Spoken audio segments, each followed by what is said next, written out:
What's up, my friends, my friends, my friends, my friends? Welcome back to the Daily Dose. We are coming at you with another day. Today's day number 263. Woo woo! We've got John number 11. John number 11. I should have said John chapter 11, but y'all know what I meant, right? You know what I mean. We got John chapter 11 and chapter 12. We've also got Psalm number 108 sliding in through the side door. So what we're going to be looking at today is the death of Lazarus, okay? The death of Lazarus. Now, a man named Lazarus was sick. He was from Bethany, the village of Mary and her sister Martha, okay? This Mary, whose brother Lazarus now lay sick, was the same one who poured perfume on the Lord and wiped his feet with her hair, okay? So the sister sent word to Jesus, Lord, the one you love is sick. I want to pause here for a little sidebar, right? There are a number of Marys mentioned in the Bible.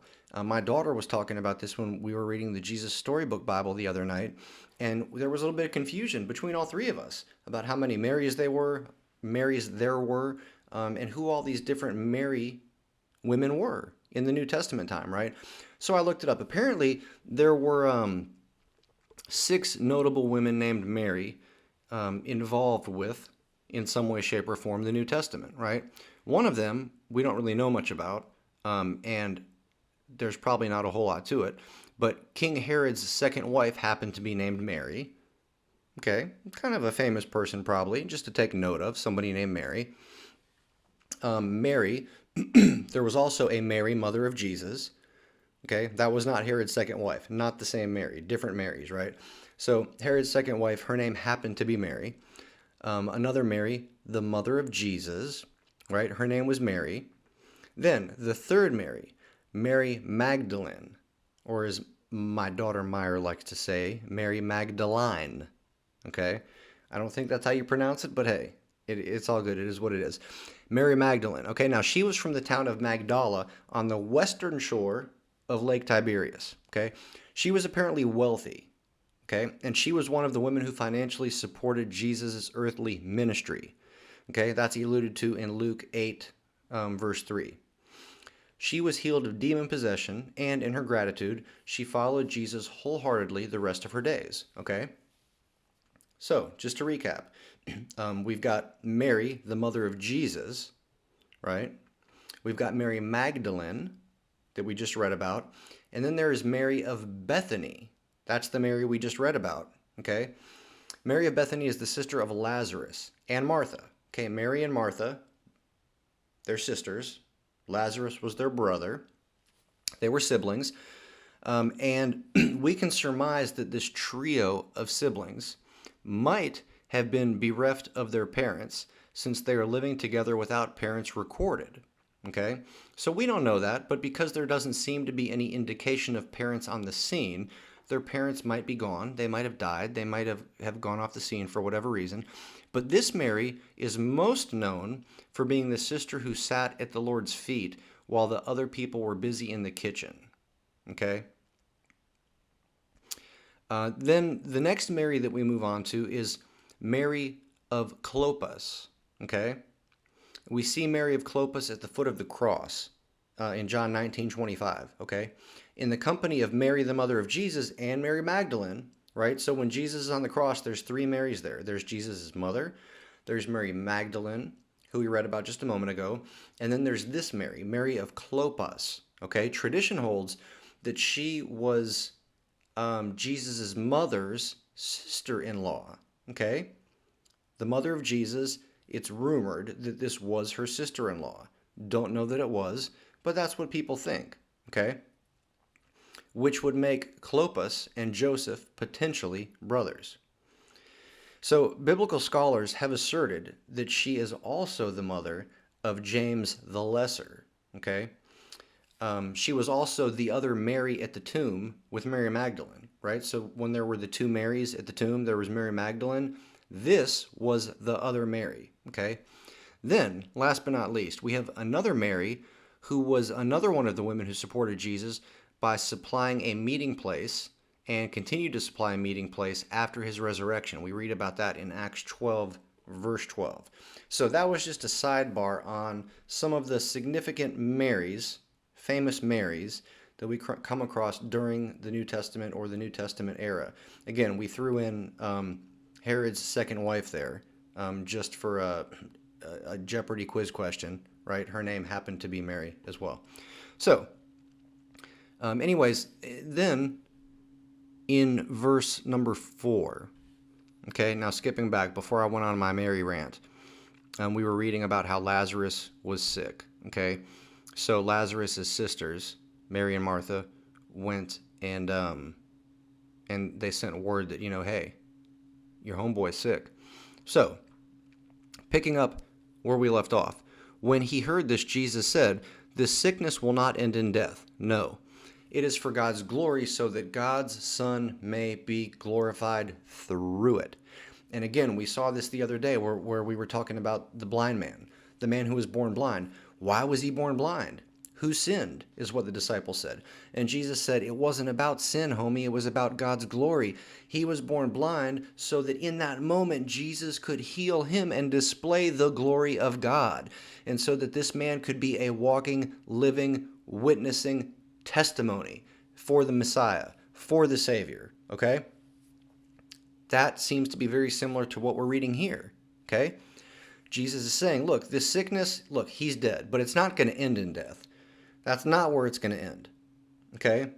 It's for God's glory so that God's Son, Jesus, may be glorified through it. Friends, sometimes we go through extremely hard circumstances. Sometimes we go through things that feel that we might as well be dead because it's so hard. It's so difficult. Sometimes we go through an addiction, right? Sometimes we go through an abusive relationship. Sometimes we go through dark and deep depression. Sometimes we go through a period of suicidal thoughts. Okay? Sometimes we go through a time of joblessness. Sometimes we may go through a time of homelessness.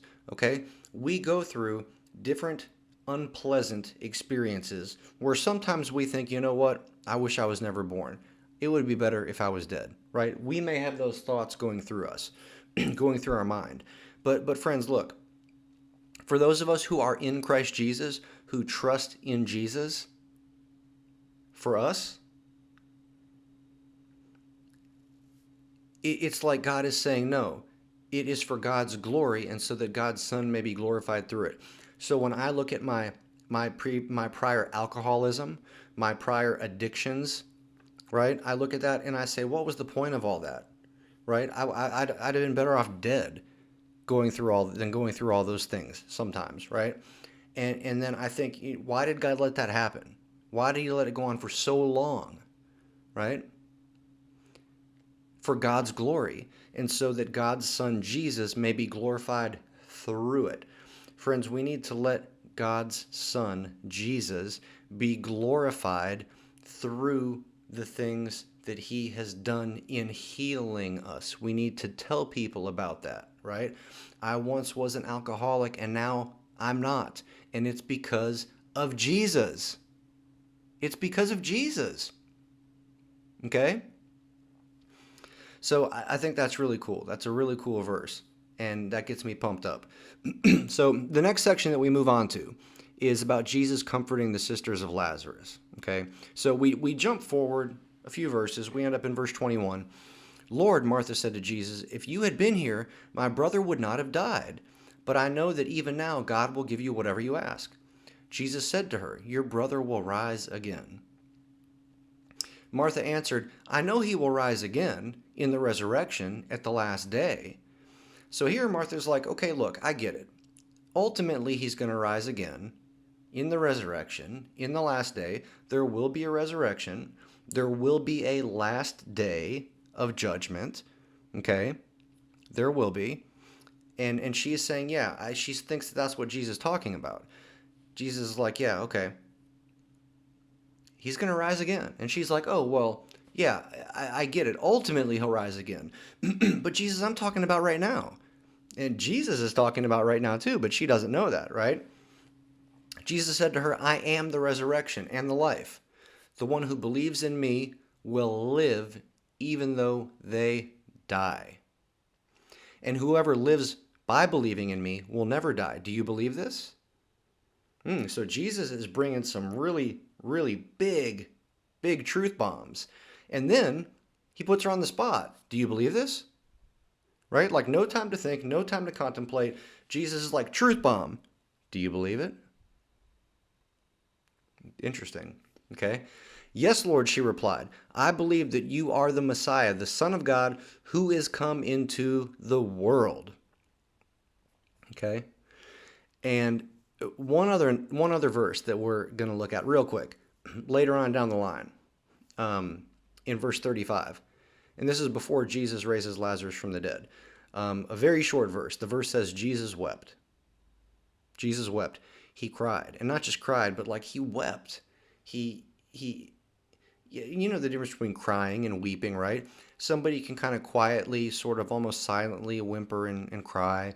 But then there's weeping, which is almost like your whole body is crying all at once, not just tears from your eyes, right? That kind of thing. We read that Jesus wept. So Jesus was not immune to heartache, friends. Jesus was not immune to pain. He was not immune to things that were emotionally troubling. Jesus had emotions. He had a heart. He had sympathy. He had empathy. He had feelings. Okay? So then Jesus raises Lazarus from the dead. Okay? So, Jesus called out in a loud voice, Lazarus, come out. So Lazarus was in this tomb. He'd been dead for a few days. The King James Version said he stinketh, right? It was stank up in that piece when they rolled back the stone to open up the tomb, right? It was rank, I'm sure. Probably like burnt cauliflower mixed with some rotten eggs. I don't know, but you get the point. So Jesus says, Lazarus, come out. And the dead man came out. His hands and feet were still wrapped with the strips of linen, his burial cloth, right? They were still wrapped, and he still had cloth around his face. But he rose from the dead, from being beyond dead, stankin', and he came back to life, right? So at this point, this is where the Pharisees, the religious leaders at the time, they're really like, yo, we got to get rid of this dude. This is ridiculous. He's toast. We got to cut this off real quick. So in verse 45, it says, therefore, many of the Jews who had come to visit Mary and had seen what Jesus did believed him. Okay, so people are seeing and they're believing. They're like, yo, he raised homeboy from the dead. What more evidence do we need? We believe. But some of them that witnessed this went to the Pharisees and told the Pharisees what Jesus had done. Okay, then the chief priests and the Pharisees called a meeting of the Sanhedrin. We recently talked about what the Sanhedrin was. Okay, so I'm not going to get into too much detail about that. And they say, what are we accomplishing? They asked.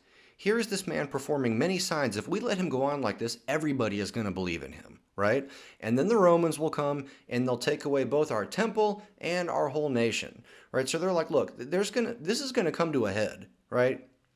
If this guy Jesus keeps doing this stuff and nobody stops him, all these people are going to continue coming to belief in him, and there's going to be this huge movement, and maybe Jesus is going to end up being some sort of a political messiah, and maybe he's going to start some sort of insurrection, and then Rome is going to come crash down on us. They're going to wipe out our temple. They're going to wipe out our whole nation. We have got to nip this in the bud, right? Nip it in the bud. So we've gone on quite a bit longer than I try to normally run on these, right? So I'm going to cut it off there, but we have a few bullet points I just want to touch on.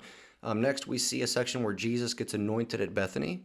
Then Jesus comes to Jerusalem as king. That's kind of the triumphal entry, the palm branches, right? That's where Palm Sunday comes from. Then Jesus predicts his death. We've kind of talked about that in the past in some of the previous books we've read. And then we have a section that talks about belief and unbelief amongst the Jews, okay? So that's all we got for today. I encourage y'all to jump in there, read it for yourself. Don't take my word for it, okay? Go read it for yourself. And until we meet again, that kind of looked like rock, paper, scissors, didn't it? Rock, paper, scissors, shoot. Deuces.